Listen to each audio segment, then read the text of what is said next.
Hello student, मैं doctor Gajendra पुरोहित और आप देख रहे हैं मेरा यूट्यूब चैनल जहां पर मैं वीडियोस अपलोड करता हूं for engineering mathematics base system. अगर आप किसी भी कंपटीशन एग्जाम की तैयारी कर रहे हैं जहां पर हायर मैथमेटिक्स पूछा जाता है तो मेरा चैनल आपके लिए बहुत ही हेल्पफुल है। स्टूडेंट, मैं बताने वाला हूं कि पैराबोला के अंदर मैं फर्स्ट क्लास ले चुका हूं, आज सेकंड क्लास है जहां पर मैं आपको बताऊंगा कि पैराबोला में जो टेंजेंट की इक्वेशन होती है उसका पॉइंट फॉर्म क्या होता है, स्लोप फॉर्म क्या होता है, यहाँ पे नॉर्मल की इक्वेशन क्या होती है, नॉर्मल का भी स्लोप फॉर्म होता है, पॉइंट फॉर्म होता है, तो ये सब मैं बताने वाला हूँ। प्लस इस पे बेस्ड कुछ क्वेश्चंस हम करने वाले हैं। प्लस अगर कोई भी पॉइंट पैराबोला पे लाइक दो पॉइंट को कट करेगा या टेंजेंट होगा या फिर वो आउटसाइड लाई करेगा, ये क्या कंडीशन होती है ये भी हम आपके सामने डिस्कस करेंगे। तो स्टूडेंट देखिए,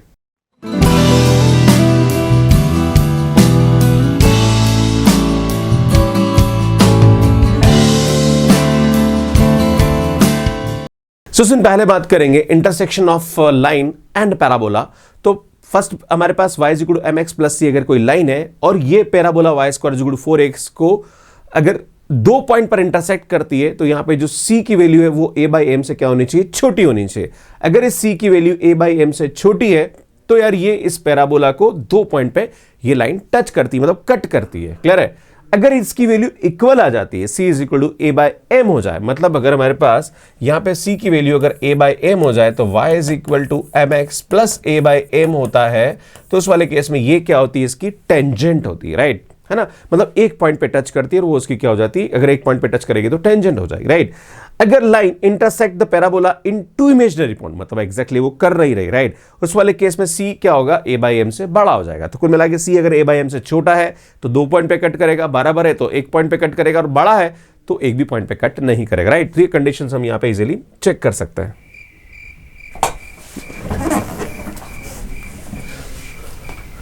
सो देखिए यहां पे सबसे पहला एग्जांपल देखिए, y is equal to 4x plus 3 and y square is equal to 4x। आपको ये पता लगाना कि क्या ये लाइन इस पैराबोला पे टेंजेंट है या दो पॉइंट पे कट कर रही है, बिल्कुल कट नहीं कर रही है। तो आपको ये कैसे पता करना पड़ेगा, तो इसमें यहाँ पे सबसे पहले हम m की वैल्यू पता करेंगे। तो m हमारे पास यहाँ पे कितना रह गया 4, और a इसमें हम जानते हैं y square is equal to 4ax होता है, तो हमारे पास 4a बराबर 16 है, तो a की वैल्यू हमारे पास यहाँ पे क्या आ जाएगी, 4 आ जाएगी। तो यार a की वैल्यू हमारे पास 4 आ गई। अब हम यहाँ पे कॉन्स्टेंट चेक करेंगे, ये हमारे पास कॉन्स्टेंट होता है, याद है ना, ये c होता है, तो c की वैल्यू हमारे पास यहाँ पे कितनी है, 3 है। अब हम चेक करेंगे c की वैल्यू तो हमारे पास 3 आ रही। अब हम बात करेंगे a बाय m के बारे में, तो यार a बाय m हमारे पास ये आ रहा 4 by 4 that is equal to 1। तो आप देख रहे हो कि c की जो वैल्यू है वो a बाय m से बड़ी आ रही, क्योंकि c 3 आ रहा है, a बाय m 1 आ रहा है। मतलब ये जो लाइन है ये इस पैराबोला को दो इमेजिनरी पॉइंट पे कट करेगी, मतलब ये हुआ कि वो कट ही नहीं करेगी। राइट, इमेजिनरी तो कुछ होता ही नहीं है, राइट है ना। तो इसका मतलब क्या होगा, the line intersect the parabola in two imaginary points, या हम कह सकते हैं कि इसको कट नहीं करेगी। क्लियर है, या टेंजेंट भी नहीं होगी। आगे बढ़ते हैं। सो नेक्स्ट अब बात करेंगे इक्वेशन ऑफ द टेंजेंट। कोई भी अगर हमारे पास पैराबोला है तो उसकी टेंजेंट की इक्वेशन क्या होगी, x1 y1 अगर पॉइंट दे रखा है तो इसमें हमारे पास यहाँ पे क्या होता है, y square is equal to 4ax होता है। तो मैं आपको बताना चाह रहा हूँ, यहाँ पे हम लोग t इज इक्वल टू 0 करके लिखते हैं, और इसको हम ऐसे लिखते हैं y1, इसको आधा कर देते हैं और यहाँ पे आएगा ये x प्लस x1 है ना। ये हमारे पास क्या होती है, पॉइंट फॉर्म होती है टेंजेंट की। क्लियर है? अगर हम इसकी स्लोप फॉर्म लिखे तो अभी मैंने आपको बताया था कि y is equal to mx plus c हमारे पास इसकी स्लोप फॉर्म होती है, पर c की वैल्यू जब ये टेंजेंट होगी तो a बाय m होता है, तो उस वाले केस में इसकी जो स्लोप फॉर्म हो जाएगी वो हो जाएगी y is equal to mx plus a by m। तो यार ये हमारे पास क्या होती है, सुन इसकी टेंजेंट की स्लोप फॉर्म होती है। अब एग्जांपल देखते हैं, सुन एग्जांपल को समझने की कोशिश करते हैं। The equation of tangent y square is equal to 4x at 1,2। तो हमारे पास पॉइंट दे रखा है, तो पॉइंट दे रखा है तो आप आराम से इसकी इक्वेशन लिख सकते हैं। क्या होती है इक्वेशन, अभी मैंने आपको बता दी, सुन इक्वेशन क्या होती है ना। हमारे पास यहाँ दे रखा है y square is equal to, इसमें हमारे पास दे रखा है y square is equal to 4x, right. तो ये आएगा हमारे पास y1, और इसको आधा कर देते हैं तो ये आएगा हमारे पास x1। इसमें x1 y1 की वैल्यू हमारे पास 1 और 2 दे रखी है, तो y1 तो हमारे पास 2 है और x1 की वैल्यू हमारे पास कितनी है, 1 है। इसको सॉल्व करेंगे तो ये आएगा 2y is equal to 2x plus 1, 2 से 2 कैंसिल, तो y is equal to x plus 1, या फिर हम लिखेंगे तो y minus x minus 1 is equal to 0, या y को उधर ले लीजिए। तो ये हमारे पास क्या हो जाएगी, इसकी टेंजेंट की इक्वेशन हो जाएगी। अगर हमारे पास क्वेश्चन ये बोले कि the equation of tangent y square is equal to 8x whose slope is 4, अब स्लोप फॉर्म दे रखा है ना, स्लोप दे रखा है और आपको उसकी टेंजेंट की इक्वेशन निकाले। राइट, मतलब m की वैल्यू आपके पास यहाँ पे क्या दे रखी है, 4 दे रखी है। अब हम जानते हैं कि यार ये पैराबोला हमारे पास क्या होता है, y square is equal to 4ax होता है, तो 4a बराबर 8, तो यार a की वैल्यू हमारे पास कितनी हो जाएगी, 2 हो जाएगी। जाएगी, राइट। हमारे पास इक्वेशन क्या होती है, टेंजेंट की स्लोप फॉर्म में mx plus a by m हो जाता है, राइट। सो यार y is equal to m की वैल्यू 4 है, a की वैल्यू हमारे पास कितनी है स्टूडेंट 2 है बाय 4, तो यार y इज इक्वल टू ये आएगा हमारे पास 4x प्लस 1 बाई 2, तो यार ये हमारे पास क्या आ जाएगी, इसके टेंजेंट की इक्वेशन आ जाएगी अगर ये हमें इस तरह से पूछा गया है तो। क्लियर है, आगे बढ़ते हैं। इसमें बात करेंगे यहाँ पे इक्वेशन ऑफ द नॉर्मल, है ना। कोई भी हमारे पास पैराबोला दे रखा है, उसके ऊपर जो टेंजेंट होती है उसके ऊपर जो परपेंडिकुलर होता है वो हमारे पास क्या कहलाता है, नॉर्मल कहलाता है। तो इसमें हमारे पास नॉर्मल की इक्वेशन क्या होती है, अगर Y square is equal to 4x parabola दे रखा है एट x x1, तो आपसे पूछा रहा है कि इसका नॉर्मल का इक्वेशन क्या होगा। तो मैं आपको ट्रिक बताता हूँ कैसे हम निकालते हैं, अगर एग्जाम में भूल जाए तो हम आराम से निकाल सकते हैं। हम जानते हैं यहाँ पे कि इसके ऊपर हमारे पास टेंजेंट की इक्वेशन क्या होती है, y1 is equal to 2a x plus x1 होता है। अगर मैं इसका स्लोप निकालूं तो y इज इक्वल टू ये आएगा 2a upon y1 x plus ये आएगा 2a x1 अपॉन y1। तो इसमें ये हमारे पास स्लोप होता है m is equal to 2a upon y1, ये मान लीजिए m1 है, तो इसका जो परपेंडिकुलर होगा उसका स्लोप कितना होता है, माइनस का 1 अपॉन m1 होता है। तो इसको उल्टा कर दीजिए तो ये आएगा माइनस का y1 अपॉन 2a, तो ये इसका स्लोप है। हमारे पास पॉइंट ये दे रखा है तो हम जानते हैं y minus y1 is equal to m x minus x1 होता है, और m की वैल्यू हमारे पास इधर रखिए माइनस y अपॉन 2a, ये उठा के रख दीजिए। इसका स्लोप आपको पता है, इसका पॉइंट आपको पता है, तो पॉइंट और स्लोप से हम यहाँ पे इसकी इक्वेशन निकाल सकते हैं, राइट, है ना। तो इस तरह से यहाँ पे इसके हम इक्वेशन निकालते हैं। इसका पॉइंट इसका स्लोप फॉर्म भी होता है। अगर हमारे पास यहाँ पे नॉर्मल मतलब m दे रखा है, स्लोप दे रखा है, तो उसकी नॉर्मल की इक्वेशन आप इजीली निकाल सकते हैं। y is equal to mx minus 2am minus am cube, ये हमारे पास क्या होती है, इसके इक्वेशन होती है नॉर्मल की स्लोप फॉर्म में, राइट। एग्जाम्पल लेते हैं। अब अगर हमारे पास ये दे रखा है कि the equation of normal y square is equal to 10x whose slope is 2, मतलब आपको यहाँ पे m की वैल्यू 2 दे रखी है, राइट। अब अगर हमें m पता पड़ जाए तो काम हो जाएगा। तो हम जानते हैं ये पैराबोला हमारे पास y square is equal to 4ax type का है, तो यार 4a इज इक्वल टू 10, तो यार a की वैल्यू हमारे पास क्या आएगी 10 by 4, that is equal to 5 by 2। तो यार हमें a पता पड़ गया, a की वैल्यू क्या आएगी, सुनिए यहाँ पे 5 बाई 2 हो जाएगा।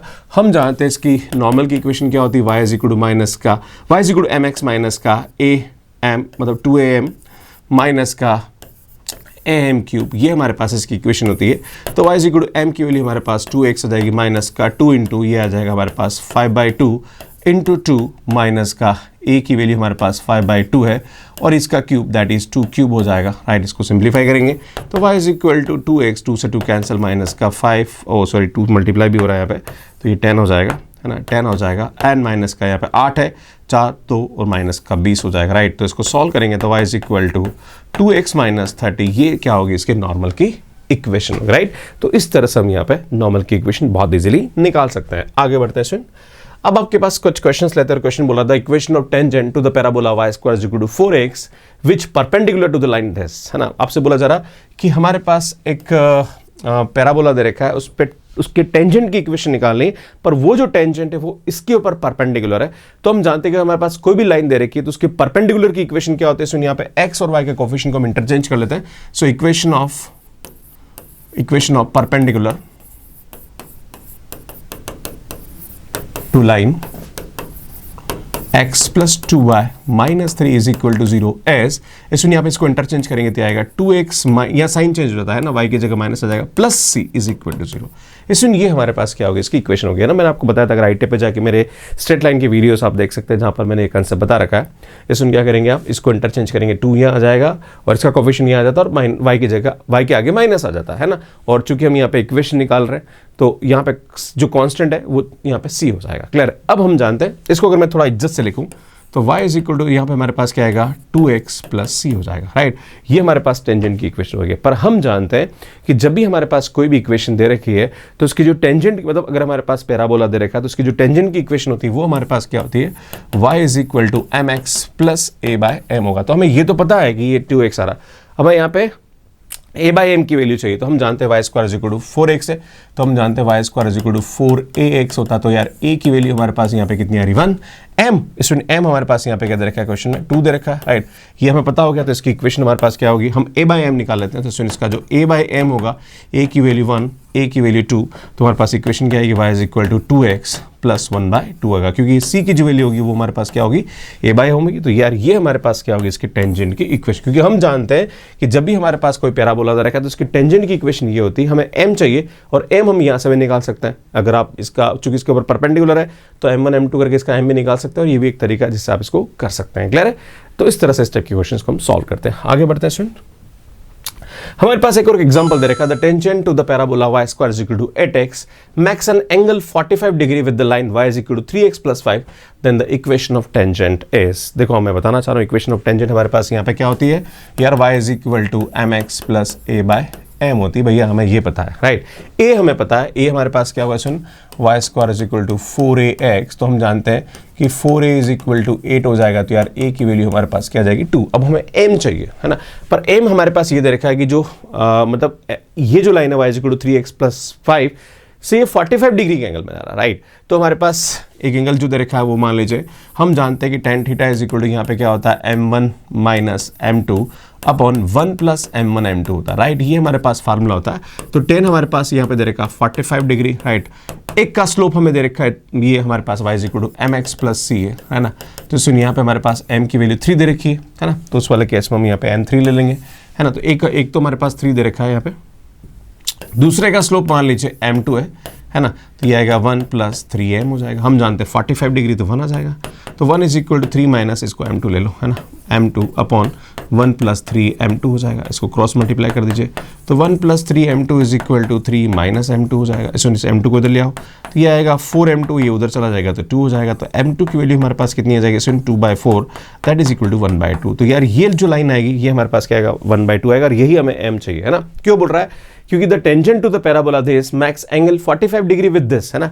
तो ये जो टेंजेंट है ये इसके साथ 45 डिग्री एंगल बना रहे, तो इसका स्लोप अगर हम m2 मान लें और इसका m1 मान ले तो हमें m2 मिल गया, राइट। अब ये m2 की वैल्यू उठा के यहाँ रख दीजिए आप, तो हमारे पास जो टेंजेंट की इक्वेशन हो जाएगी वो क्या आएगी, इसमें m2 की वैल्यू हमारे पास कितनी आएगी 1/2x प्लस a हमारे पास यहाँ दे रहेगा 2 अपॉन 1/2 हो जाएगा, राइट। इसको सिंप्लीफाई कर दीजिए, तो ये आएगा 1/2x प्लस 4 हो जाएगा, 2 से मल्टीप्लाई कर दीजिए तो 2y is equal to x plus 8 या फिर x minus 2y plus 8 is equal to 0। सुन ये हमारे पास क्या आ जाएगा, इसकी टेंजेंट की इक्वेशन आ जाएगी, राइट। तो इस तरह से बहुत इजीली हम यहाँ पे इसको सॉल्व कर सकते हैं। आगे बढ़ते हैं। सुन देखिए इस क्वेश्चन को कैसे करेंगे। आपसे बोला जा रहा है कि normal to the parabola y square is equal to 12x makes an angle 45 degree with the line y is equal to 4x plus 3, then the equation of normal is. तो सुन मैं बताना चाह रहा हूँ यहाँ पे सबसे पहले y square is equal to 4ax है, तो 4a इज इक्वल टू 12, तो यार a की वैल्यू हमारे पास 3 आ जाएगी। सुन यहाँ पे हमारे पास जो स्लोप आ रहा है वो 4 आ रहा है। हम जानते हैं कि नॉर्मल की इक्वेशन जो होती है वो हमारे पास क्या होती है, mx minus 2a minus am cube, ये हमारे पास इसकी इक्वेशन होती है। हमें यहाँ पे चाहिए a और m, है ना, पर m जो स्लोप आ रहा है वो 45 जो भी नॉर्मल है उसके साथ ये जो लाइन है ये 45 डिग्री का एंगल बना रही है, राइट। तो मान लीजिए ये हमारे पास m2 है और इसका स्लोप हमारे पास m1 है, तो हम जानते हैं ये m1 ले लीजिए आप, राइट, है ना। तो हमारे पास जो tan थीटा का फार्मूला होता है, क्योंकि हमें m1 चाहिए, तो tan theta is equal to ये आता है हमारे पास m1 minus m2 upon 1 plus m1 m2 हो जाएगा, राइट। तो यार tan 45 डिग्री आ जाएगा इज इक्वल टू m1 को m1 ही रह दीजिए, ये हमारे पास 4 आ जाएगा, देन 1 प्लस 4m हो जाएगा। इसमें इसकी वैल्यू 1 है, tan 45 1, इसको क्रॉस मल्टीप्लाई करिए तो 1 plus 4m is equal to ये m1 है ना। ये आएगा m1 माइनस 4, इसमें इस m1 को इधर ले लीजिए आप, राइट। तो यार ये हमारे पास क्या होगा, इसमें 3m1 हो जाएगा, क्लियर है। एंड उधर लेके जाएंगे तो माइनस का 5 हो जाएगा, तो यार m1 इज इक्वल टू कितना होगा, इसमें माइनस का 5/3 आएगा। ये m1 की वैल्यू उठा के आप यहाँ रख दीजिए, क्योंकि नॉर्मल का स्लोप आपको मिल गया, a आपको पता पड़ेगा, a की वैल्यू 3 है, तो m1 की वैल्यू हो जाएगी माइनस का 5/3x माइनस का 2 इंटू a की वैल्यू 3 है, ये हमारे पास आ जाएगा माइनस का 5/3 माइनस का a हमारे पास 3 है, और ये आएगा हमारे पास माइनस का 5/3 का क्यूब आ जाएगा। इसको सिंप्लीफाई करेंगे तो ये आएगा माइनस का 5/3x, इसमें 3 से 3 कैंसिल और माइनस माइनस प्लस, तो ये आएगा 10, राइट। 3 से 3 कैंसिल हो रहा है, हाँ 10 आ जाएगा। इसमें यहाँ पे हम चेक करेंगे तो 27 आएगा और 3 तो आई थिंक ये प्लस आ जाएगा, एंड ये आएगा हमारे पास 125 बिकॉज 125 बाई यहाँ पे क्या आएगा, सुनिए 9 आ जाएगा, राइट। तो यार ये हमारे पास क्या आएगी, इसकी इक्वेशन आ जाएगी, राइट। तो इस तरह से इसको हम बहुत इजीली यहाँ पे सॉल्व कर सकते हैं। सो सुन ये वाला क्वेश्चन का आंसर आपको मुझे कमेंट बॉक्स में देना है। क्वेश्चन बोल रहा है कि the equation of normal to the parabola y square is equal to 4x at 2,3। तो सुन आपको 2,3 पे y is equal to 4x की नॉर्मल की इक्वेशन बतानी है यहाँ पे, और इन 4 ऑप्शन में से कौन सा राइट है इसको आप कमेंट बॉक्स में मुझे कमेंट करके बताइए। सुन मेरी जो 2D की पूरी प्लेलिस्ट है जहाँ पर मैंने स्ट्रेट लाइन पढ़ा रखा है, सर्कल पढ़ा रखा है, एलिप्स पढ़ा रखा है, देन मैंने हाइपरबोला लिया है, अभी मैं आपके सामने यहाँ पे पैराबोला ले रहा हूँ। तो पूरी पूरी प्लेलिस्ट आपको यहाँ पे मिल जाएगी, यहाँ जाके मेरे वीडियोस देख सकते हैं। और सुन, यहाँ जाके आप मेरे नए वाले चैनल को देख सकते हैं जो कि CSR NET, GATE and IIT JAM exam के लिए बहुत ही हेल्पफुल है। यहाँ जाके आप मुझे इंस्टाग्राम पे फॉलो कर सकते हैं। Thank you so much watching me. Like करिए, शेयर करिए और चैनल को जरूर सब्सक्राइब करिए और इसका आंसर मुझे कमेंट बॉक्स में जरूर दीजिए। धन्यवाद।